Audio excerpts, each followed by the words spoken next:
Hi everyone. Recently I made some vanity boxes for the little girls in Sunday school and they seem to really enjoy them, so I thought I would share with you how I did that. First thing we're going to need is we're going to need a box. I happened to get this box at the dollar store, and of course it was just $1. It's just some hard cardboard with the lid, and lid fits on. And I also got this at the dollar store because I wanted to put some bling on the box. What little girl doesn't like a blingy box, right? Pink, blingy, very pretty. It looks like it has little crystals on it, doesn't it? All right. Well, we're also going to need a knob to take the lid off our box. And this I bought at Hobby Lobby. And I waited for the 50% off sale. Every month they have it at 50% off, and of course there's so many knobs to choose. If you don't have a Hobby Lobby, maybe there's a Michael's or some other DIY store in your town where you can go get a pretty little knob.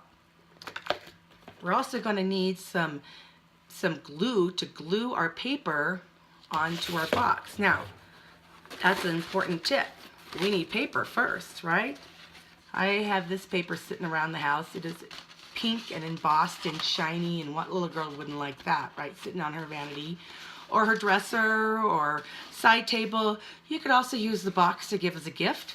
You could put something in the box and give it as a gift. If you want to make something for a boy, of course you would just use a more masculine paper. Now we're getting back to the glue. I have Elmer's glue and I'm using a sponge brush. Now the reason I'm using Elmer's glue is because I did not have Mod Podge glue, which you can buy in the store. But this is a good way to make Mod Podge glue on your own, because everybody usually has this type of glue in their house, right? Elmer's glue. Anyway, it's 3 parts glue to 1 part water. So if you had a little bowl, you would pour in your 3 parts glue, like say a cup of glue. Then you would add a 1/3 cup of water, and you'd mix it up with your brush, and that would lighten the glue enough so you could paint it onto your box. You will also need scissors, because of course you got to cut out your paper to fit on your box, right? And did I say we need a pencil? You need a sharpened pencil too, because we're going to do some tracing. We need a ruler. You can use either a ruler or you can use like a measuring tape. And that is something, because we're going to have to measure around our box and see how much paper to put on there. So that's very important. You will also need a glue gun with glue.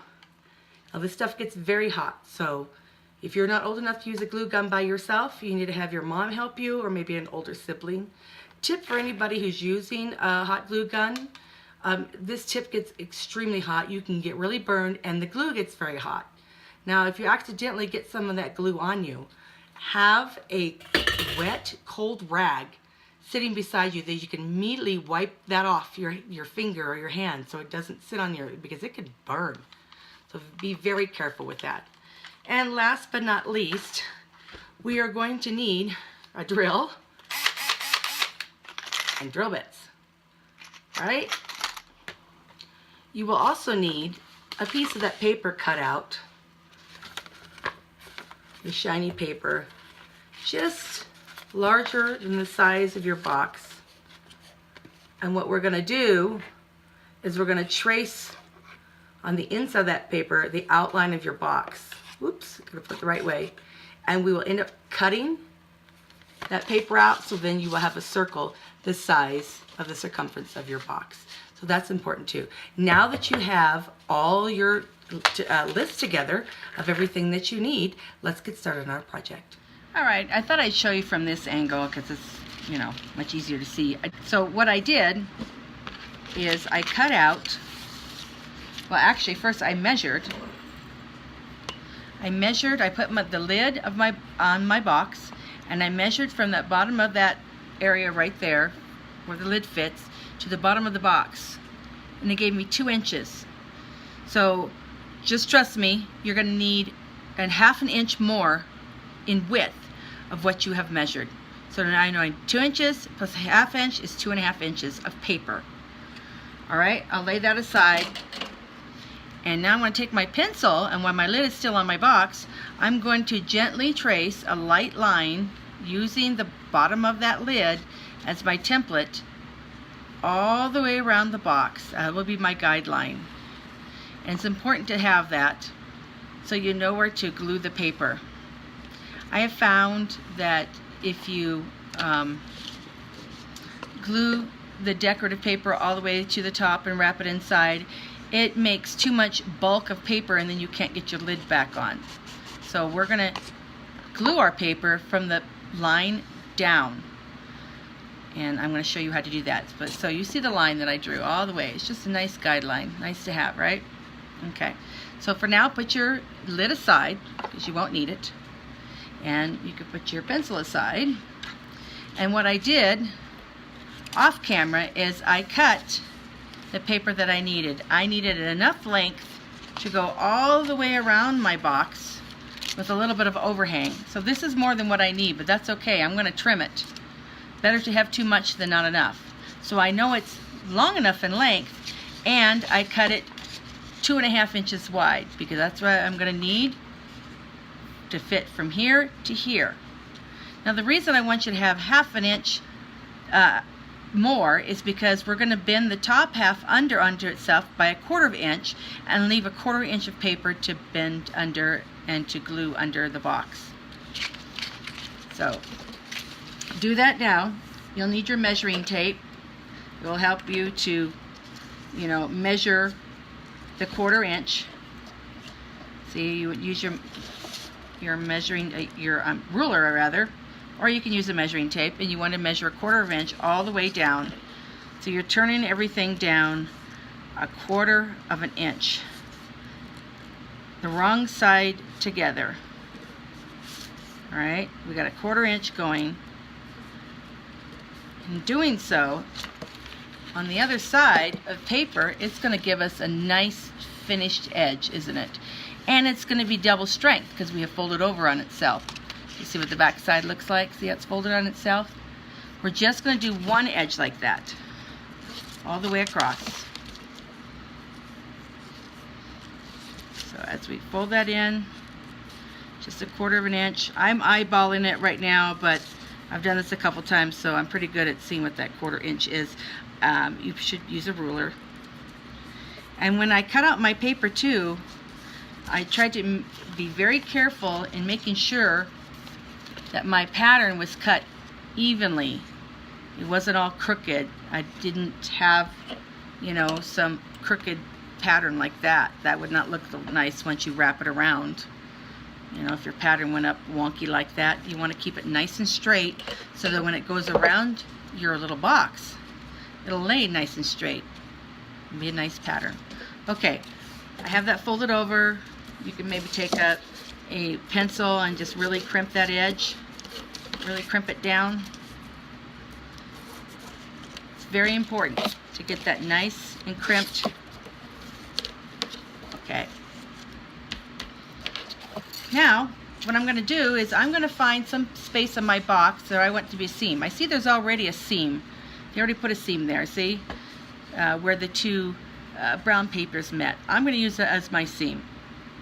The reason you want to make sure everything's go on the seam is so all the way around the box you don't see where you pieced it together, except for in that one space, which can't be helped. Okay.